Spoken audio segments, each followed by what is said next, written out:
Welcome back to the channel.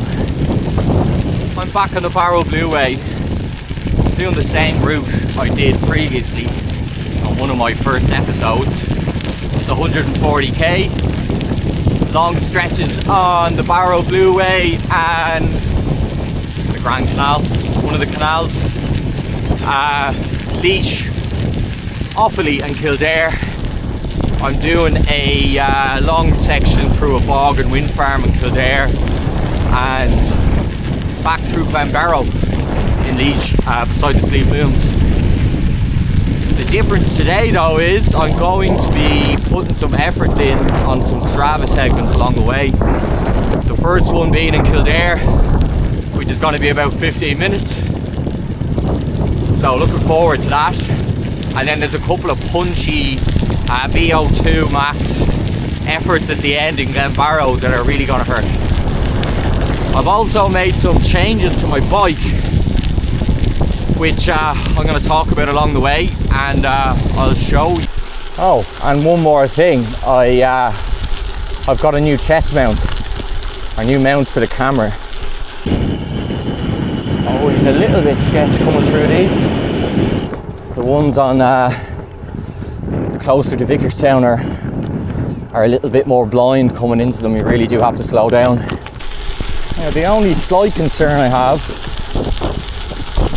for this spin is that I don't have a jacket. So I lost my trusty green jacket that you might have seen in previous episodes when I was out mountain biking, and I went to replace it. I got a lovely Endura blue packable jacket. Took about a month to get here. When it did, I used it for the warm-up at the Bike and Blitz in Ticknock, and then threw it on the side just before I got going on the start line, and then forgot to pick it up. So it's hopefully in the trailer, and I can potentially get it tomorrow or in the weekend. But unfortunately, in the short term, I've got a big day planned, and all I have on me is a jersey and shorts, and as you can see, it's raining now. Hopefully it doesn't get any heavier than this. I have a gilet in my bag, which I don't know is good for much really when it comes to rain. Not really, I suppose. So we'll just have to see how we go. If I get soaked and I'm soaked through, I'll have to go back, because it's too long a spin to be riding the bike wet and cold for a long period. So we shall see how we go. We've made it to Rathangan. We've got a couple of or a few kilometers on the road, and then we'll be hitting the first gravel section. We're going to be putting some power down. So here we are. I think the segment might have started back there in the road, and I didn't. I stopped for a toilet break, so might not be the result I'm hoping for when I get started on this, but I'm gonna go fast anyway. So let's see how we go.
Oops, I don't know where this segment ends, but we'll just we'll put an effort in for the entirety of it. Plenty of grip here, but so dry. A little bit of rain probably done it good.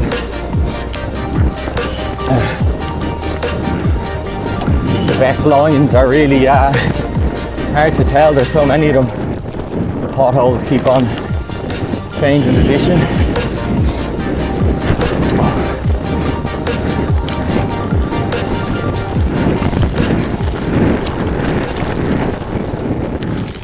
Yeah, that'll do me. That was good crack. I think I put in a decent time, but if it started, when it started, I tried to go back and then I had a bathroom break, so I probably lost a minute if it did start then, but even though I put in a good effort and enjoyed it. So I'm just going to very quickly show you the upgrades on my bike.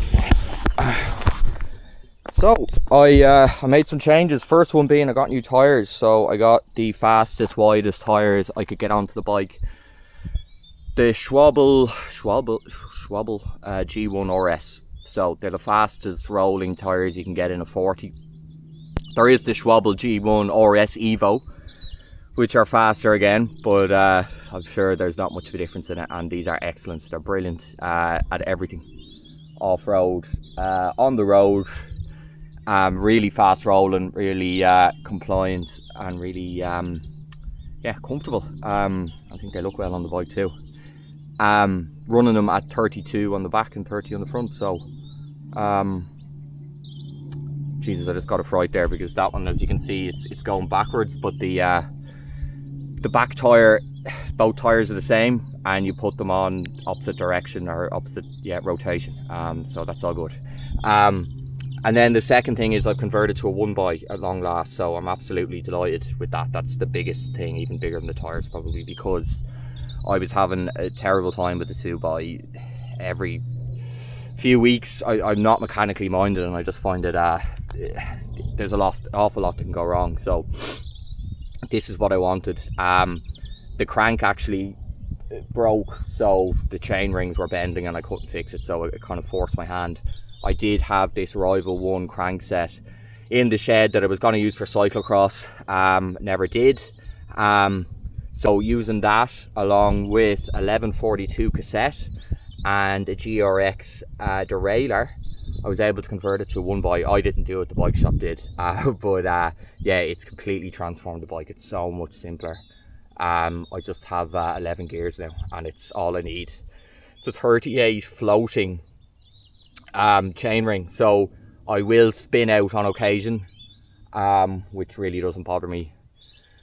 I'm you know, I'm not going to be trying to go 60 kilometers an hour down a hill on this bike, so that's fine. So I think it's perfect. There was I have spun out on a couple of occasions, but we'll see how we go. But otherwise, yeah, absolutely brilliant upgrades. So I've got the Gallet on now. I am a little bit chilly, but I did stop for a minute there, so it should be grand. So we're just going back onto the road now again, and I think we're in Offaly now, or we will be we're in Kildare, but we will be in Offaly soon.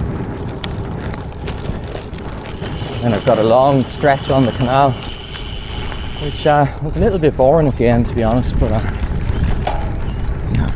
excuse me. Weather has turned around, so it's nice and mild now. Typical spring day. Clouds have disappeared. I'm no longer wet in anywhere. Socks have even dried out, so I think I'll make it home without catching a flu. But yeah, back to the changes I made to the bike. It's amazing how some relatively small things can transform an old bike that, let's face it, a lot of us would be quick to discard and buy the next new thing. You know, my bike, if I went to sell it, wouldn't be worth an awful lot to anyone really. And for the money I put out, all I'd really be gaining is maybe that extra tyre clearance. That's really the only thing now that the bike is lacking. I am thinking that for the few gravel races I'm going to do at the end of the year, I'm going to get a larger tyre on the front just to give me an extra bit of cushion. I think it'll fit something in a 43 or 44 potentially. And yeah, I think that should make it more comfortable for the longer and more physical gravel events that await me. But for the moment it's kind of set up as an all-road bike and is just perfect for when you want to do a bit of everything, because let's face it, we're all spending most of our time, even in gravel bikes, on the road, in between gravel sections, back roads, unless you're putting your bike on the back of your car and driving somewhere, which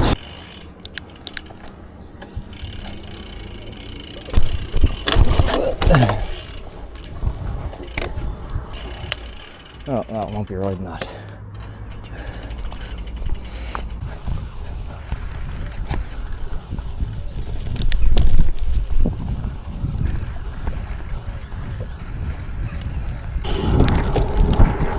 So I just went by Dangeen.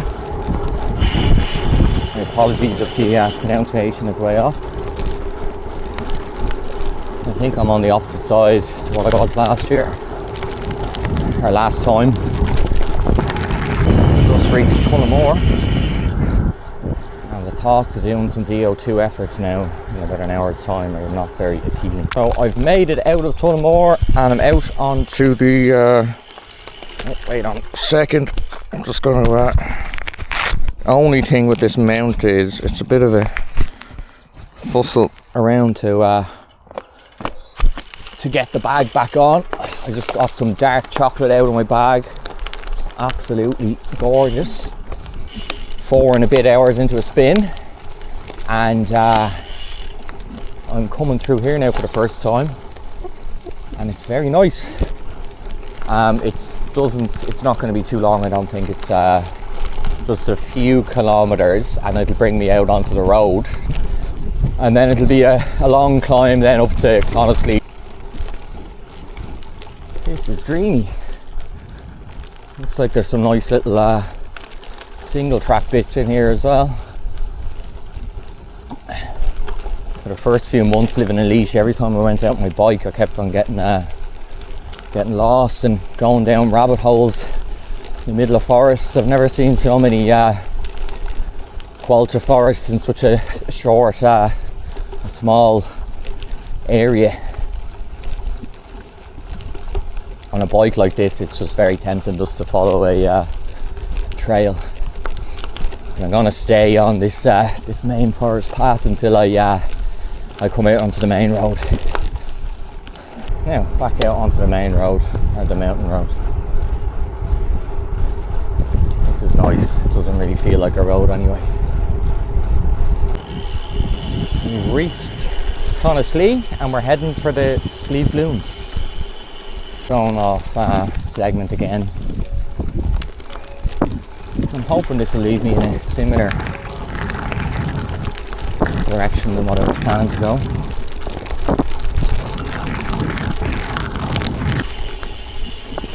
There's a chance it could just be a loop walk and I'll end up back where I started, or we'll have to come back the way, but I'm sure it won't be too far out of my way.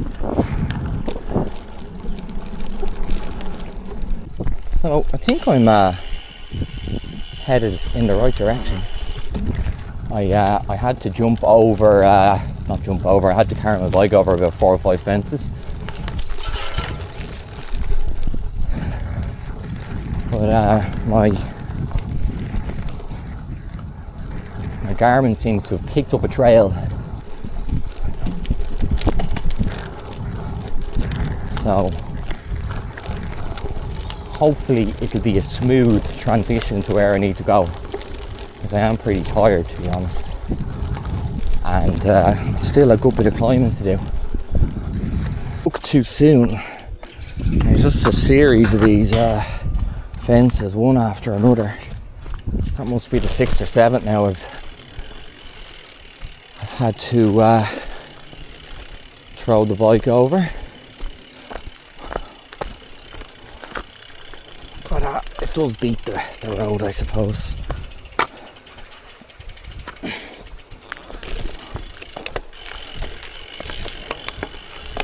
I'm regretting coming up this forest trail now.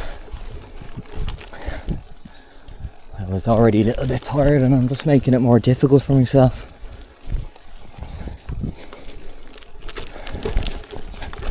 And I'm not convinced that it's actually going to bring me back out onto the or towards the way I need to go. And I couldn't end up just doing a loop around to where I started. But you have to have a look. And this is hopefully the last fence. I didn't record the majority of them. I must have to carry the bike over about 15 fences. Whew. Right.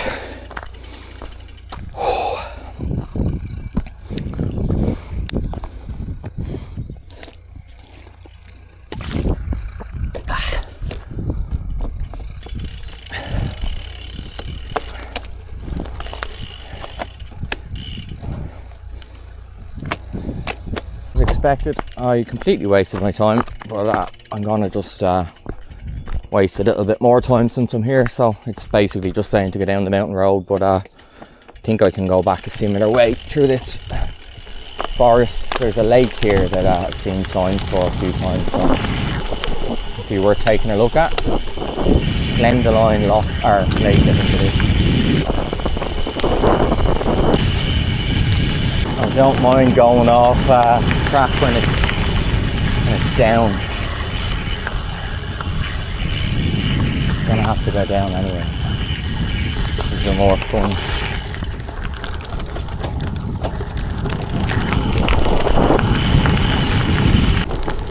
These tyres have just been a revelation so far.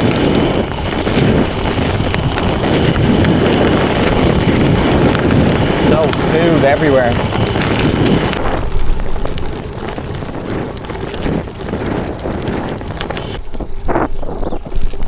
So I'm back in Clonaslee. I wouldn't recommend doing the forest, the Riverwalk forest, but the lake has a few trails by the looks of it. I only done a bit of it, and looks like a bit of crack. There's no gates to navigate. So we're almost there now, as in we're almost at Glenbarrow, where I'll be doing some efforts. I'm about 5 or 6 hours in to the spin, so yeah, I'm not looking forward to these. I enjoyed the last effort, which was 2 hours in. I was feeling an awful lot fresher then, so this is gonna hurt. I've never tried to do anything like this before. When I go out in long spins, I usually always just try and keep the heart rate down. But with the week that's in it, and the fact that I'm getting close to the racing season in the mountain biking, I need to push at least twice a week. So yeah, doing intervals on Tuesday morning and plan to do the same next week. So we're almost there now.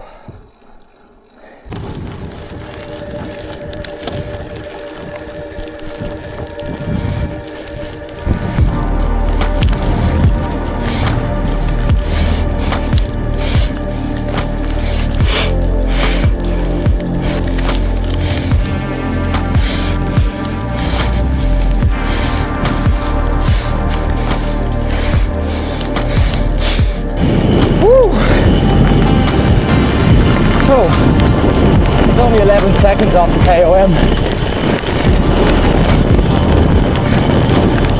So it would definitely be achievable with fresh legs.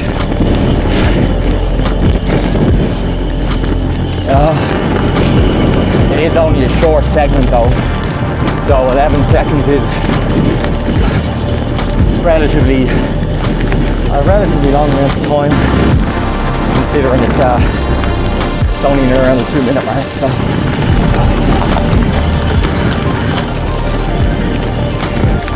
I do have a couple of KOMs on the other side of this trail coming the opposite way, or I have one actually. My first ever KOM was taken off me a couple of weeks after, but I think one of them is still in my name, Splinter, I think. So I will be going back to get my KOM back on the intro to Cappard Wood, I think it's called.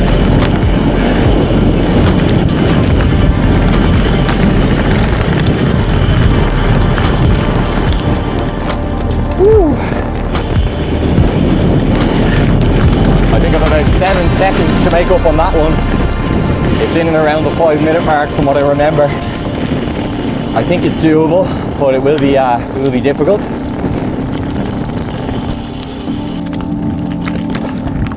So this is the last really long spin I'll be doing for a while. I need to get more specific and prepare for the mountain biking. Kind of training for everything I've won last year, and as a result I didn't do particularly well in the mountain biking. You really need to be doing short and sharp efforts and recovering in between them, and do the club leagues, at least a few of the races anyway.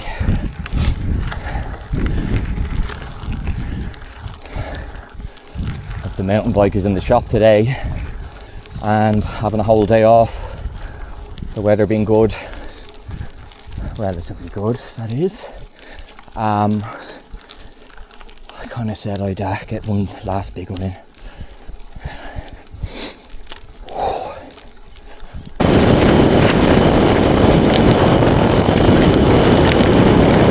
There wasn't glad out there where that came from.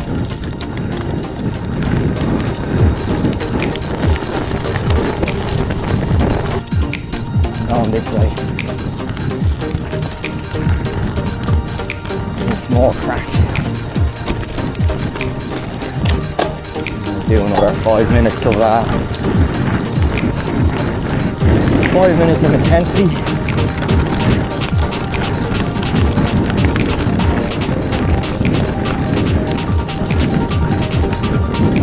That's a long lost village. Can't remember what it's called, but it's a village that was here over 100 years ago and vanished. Oh, my feet are wet.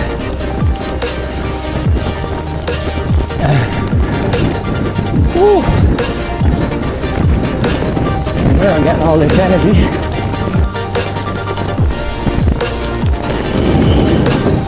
Oh, here we go.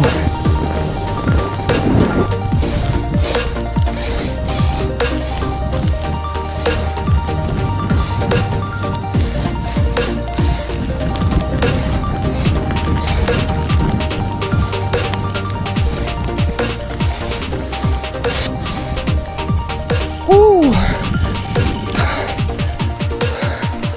Cones is the name of the village.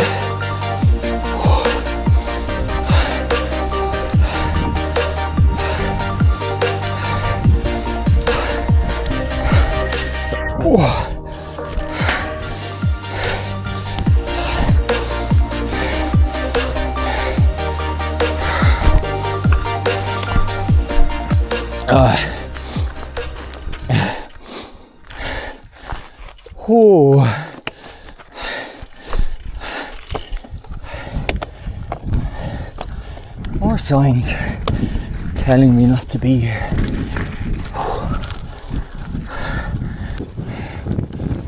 It brings you down. It's a nice walk, first of all. Seems to be popular. It's also a cool little trail. I think I was waffling about this on my last episode that I'd done this run. I think this trail would even be fun on a mountain bike.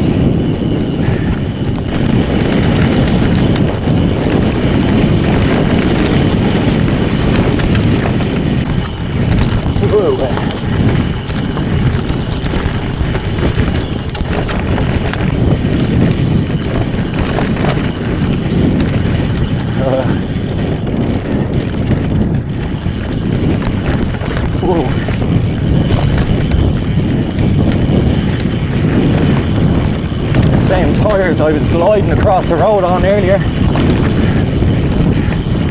Not a bother on them. Whoa.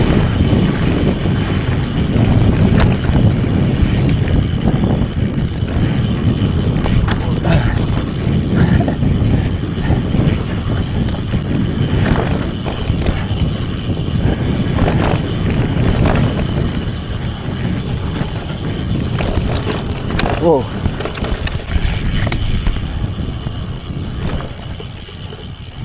I'm starting to have doubts whether this is the trail I thought it was. But fucking sense direction.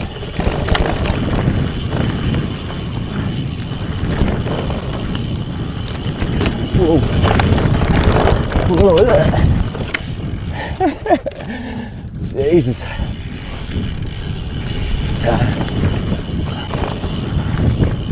I've been looking at those short travel gravel bikes now. A little less skeptically. I did think they were ridiculous at first, but I think it would be quite handy.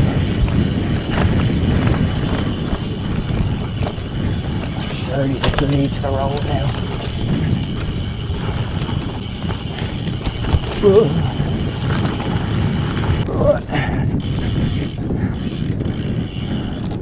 Ouch.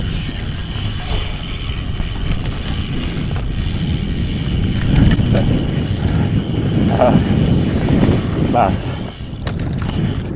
I was right all along. I never doubted me.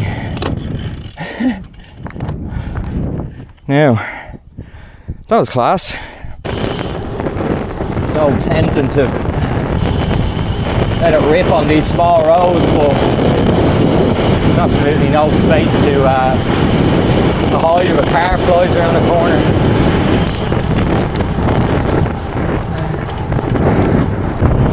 Well, I'm almost home now. Just coming off a country lane out onto a road that will take me home. The highlight was definitely the descent at the end. I was struggling a bit, but the intervals seemed to give me a second wind. So yeah, thanks for coming along, and hope to see you soon. There'll be more mountain bike stuff for a few months, hopefully.